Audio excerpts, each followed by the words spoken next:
Baiklah anak didik kami, kelas 9, kita akan melanjutkan pelajaran kita tentang pengembangan ekonomi kreatif.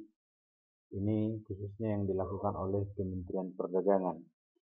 Eh, Sebelumnya Pak pertegas bahwa ekonomi kreatif ini adalah ekonomi yang sangat perlu sebagai alternatif ya untuk meningkatkan pendapatan dan kesejahteraan masyarakat, apalagi di era perkembangan ilmu pengetahuan dan teknologi informasi dan komunikasi saat ini, terutama kepada kaum milenial ataupun para anak muda yang begitu cepat tanggap terhadap perkembangan teknologi.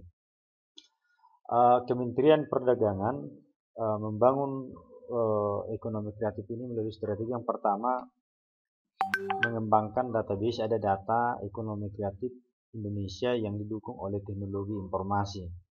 Jadi ada pendataan tentang potensi ekonomi kreatif yang ada di persada Nusantara itu perlu ya data itu ya.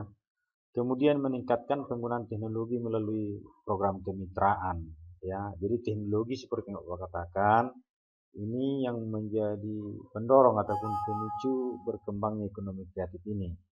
Kita umpamakan bagi seorang eksportir maupun importir harus bisa ya menggunakan teknologi untuk memperlancar usaha ekspornya, perdagangannya ke luar negeri maupun dari luar negeri ke dalam negeri. Peluang pasar juga ya harus dilihat melalui teknologi ini.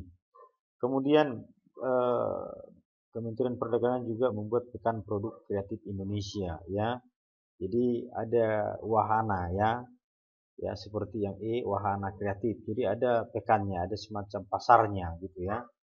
Kemudian festival ekonomi kreatif, kemudian peningkatan jangkauan dan efektivitas pemasaran ya. Ini bisa sampai ke luar negeri, bisa melalui promosi, iklan, dan difasilitasi oleh pemerintah. Kemudian berikutnya ada riset, penelitian ekonomi kreatif dan fasilitas pemberian insentif ya yang mendukung inovasi. Jadi ada fasilitas bahkan insentif bantuan ya berupa stimulus kepada usaha-usaha ekonomi kreatif. Permodalan termasuk tadi ya, pemasaran ya. Kemudian fasilitasi kegiatan yang mendorong lahirnya insan kreatif dan entrepreneur kreatif baru ya difasilitasi ya, permodalan ya, kemudian pelatihan, bahkan jangkauan pemasarannya.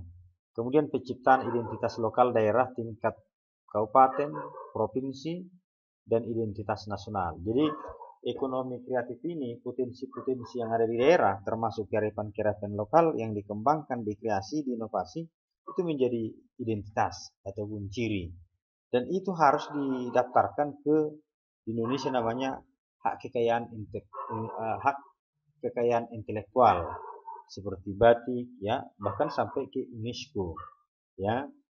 Jadi itu upaya-upaya pengembangan ekonomi kreatif oleh Kementerian Perdagangan. Baik anak didik kami, aktivitas individu, silakan dijawab pertanyaan berikut. Apa yang harus dimiliki seorang pengusaha agar produksi yang dihasilkan disukai masyarakat? Ya. Kemudian mana yang lebih dibutuhkan, ini agak menarik ini. Membuka usaha antara modal dulu baru kreatif atau kreatif dulu baru ada modal, kira-kira begitu ya. Mana yang lebih utama antara modal dan kreativitas ya. Silahkan dikerjakan 4 soal ini. Terima kasih, mudah-mudahan bisa dipahami dan dikerjakan.